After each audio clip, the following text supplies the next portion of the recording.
Saya akan menerangkan alur cerita kisah Nabi Allah, Nabi Ibrahim alaihi salam. Cuman di channel Remaja Muslim, jangan lupa like, komen, subscribe, dan tekan tombol notifikasinya agar tidak kelewatan postingan selanjutnya. Pada 2295 sebelum Masehi, kerajaan Babilonia waktu itu diperintah oleh Namrud, seorang raja bengis yang berkuasa secara absolut dan zalim. Kerajaan itu mendapat pertanda langka pada bintang-bintang bahwa akan ada seorang anak laki-laki perkasa lahir dan keturunannya akan memenuhi seisi bumi, dengan salah seorang keturunannya akan membunuh Namrud. Ketakutan terhadap kabar ini, maka ada perintah bahwa semua bayi laki-laki yang baru lahir harus dibunuh. Pada waktu yang hampir bersamaan, ayah dari Nabi Ibrahim merasakan kebahagiaan sekaligus kekhawatiran karena ia mendengar kabar bahwa istrinya sedang mengandung seorang anak sesaat setelah ia dinobatkan sebagai panglima kerajaan. Lalu kedua putranya, Nahor dan Haran, memberi pendapat tentang persoalan ini.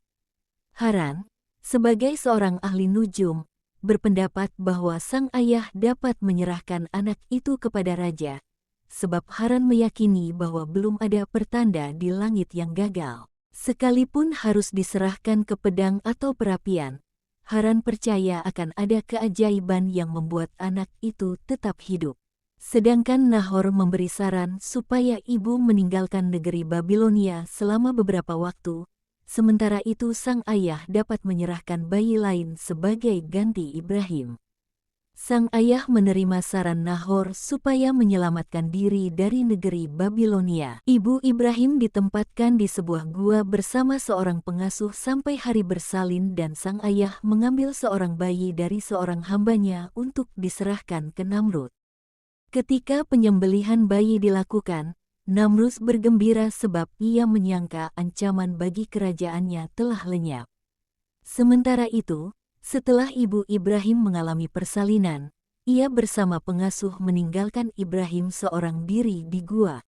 Sang ibu menangis seraya berdoa, "Semoga sang pelindung selalu menyertaimu, wahai anakku." Setelah Ibrahim ditinggalkan seorang diri, Allah mengutus sesosok malaikat supaya hadir dan merawat Ibrahim. Setelah berbulan-bulan, Haran masih mempercayai pertanda di langit tentang Ibrahim sehingga ia pergi mendatangi gua di mana Ibrahim ditinggalkan. Haran terkejut ketika mendapati adiknya telah menjadi seorang anak laki-laki yang dapat berbicara.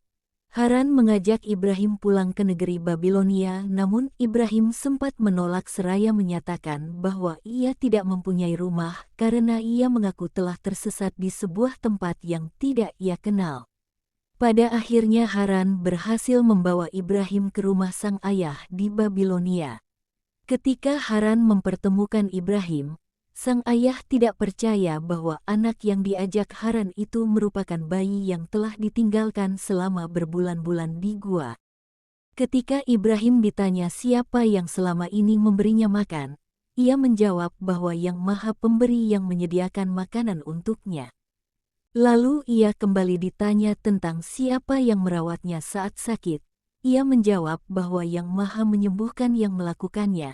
Kemudian ketika ditanya tentang siapa yang memberitahunya tentang jawaban-jawaban ini, Ibrahim menjawab bahwa Yang Maha Mengetahui yang mengajarinya. Terkejut dengan jawaban-jawaban ini, sang ayah merasa heran dan takjub terhadap Ibrahim. Untuk menghindari kecurigaan Namrud, Ibrahim diasuh di rumah Haran yang berada di luar wilayah Babilonia. Di sana Ibrahim dibesarkan bersama anak-anak kakaknya yaitu Lut, Sarah dan Milka.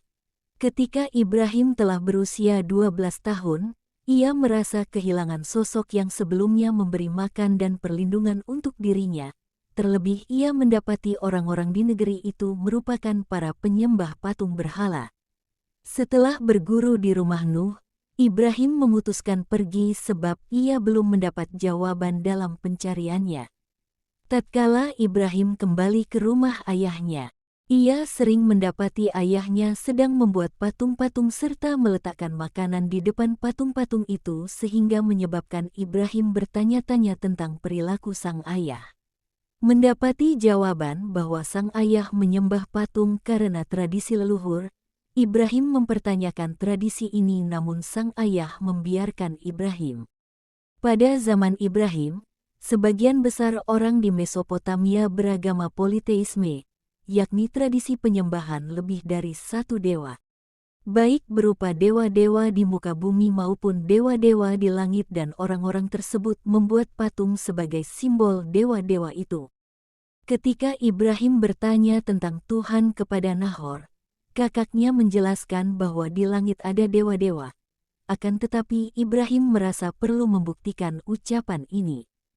Pencarian Ibrahim mengenai Tuhannya tercantum dalam Al-Quran, yang artinya, ketika malam telah gelap, ia melihat sebuah bintang, lalu ia berkata, "Inilah Tuhanku." Tetapi tatkala bintang itu tenggelam, ia berkata, "Aku tidak suka kepada yang tenggelam." Kemudian tatkala ia melihat bulan terbit, ia berkata, "Inilah Tuhanku." Tetapi setelah bulan itu terbenam, ia berkata, "Sesungguhnya jika Tuhanku tidak memberi petunjuk kepadaku, pastilah aku termasuk orang yang sesat." Kemudian tatkala ia melihat matahari terbit, ia berkata, "Inilah Tuhanku, ini yang lebih besar." Maka tatkala matahari itu terbenam, ia berkata, "Wahai kaumku, sesungguhnya aku berlepas diri dari apa yang kalian persekutukan." Inilah daya logika yang dianugerahkan kepada Nabi Ibrahim dalam menolak agama penyembahan langit yang dipercayai kaumnya. Sehingga ia menyadari bahwa yang mengendalikan bulan, bintang, matahari, siang, malam serta yang menciptakan segala makhluk di bumi adalah Tuhan yang sebenarnya. Mungkin hanya ini yang dapat kami sampaikan. Jangan lewatkan postingan selanjutnya mengenai tentang cerita kisah para nabi dan kisah-kisah para ulama hanya di channel Remaja Muslim.